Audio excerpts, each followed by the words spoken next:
Take a few minutes and work on Leo's balloon with the folks next to you, and we're going to talk about what that did for us. He has all the varieties of coins in his pocket. He does not have 50-cent pieces. All right, but he has quarters, dimes, nickels, and pennies in his pocket. What is the most money he can have in his pocket without having exact change for a dollar? How much money can I have in my pocket without ever being able to give anybody change of a dollar? How much? What did you guys get? How many got 99 cents? Raise your hand. All right, is there another answer that somebody got? Yes? $1.19. How many got $1.19? How about $1.09? Anybody get $1.09? That's a common one. What's my objective here? I mean, if I didn't write that on the board, you would think it would be problem solving, right?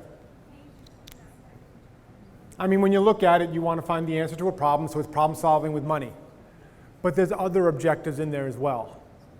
Here's what I love about this problem. I made you count up money a heck of a lot, and I didn't even need you to get the right answer. Isn't that wonderful? I mean, I didn't just give you a bunch of coins and tell you to make 85, take you to make 70. That kind of gets boring after one or two iterations.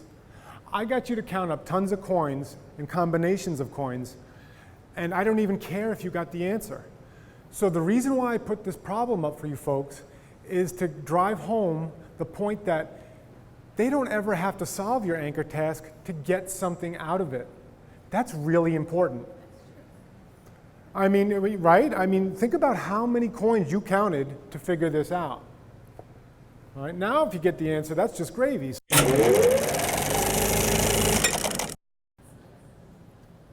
And that's going to bring me to $1.15. Okay, how about nickels? No nickels? Why are you guys hating on nickels? I have all those dimes, I can make 95 cents. A nickel blows it out of the water for me. So forget nickels. No nickels allowed. All right, pennies. I can have a penny. 2 pennies? 3? 4? 5? Why not 5? Because 5 will go ahead and take that 95 cents that I can make and turn it into a dollar. So I can have 4 pennies. So now I'm at $1.19. So that's a fun problem that the kids, and every kid can access that problem, can't they? I mean, if we're just even counting money, they don't have to get an answer to it. And again, they can get so much out of it. And that's the wonderful thing about a well-chosen anchor task. I'm always instilling in my kids that you learn a lot from mistakes. So just because you got it wrong, you counted up a lot of coins and you got better at something, didn't you?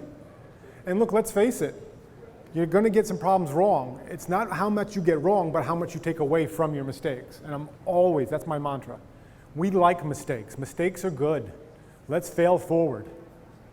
Okay? You really have to continuously drive that home to your kids, because we live in a culture of making no mistakes, and that's not good.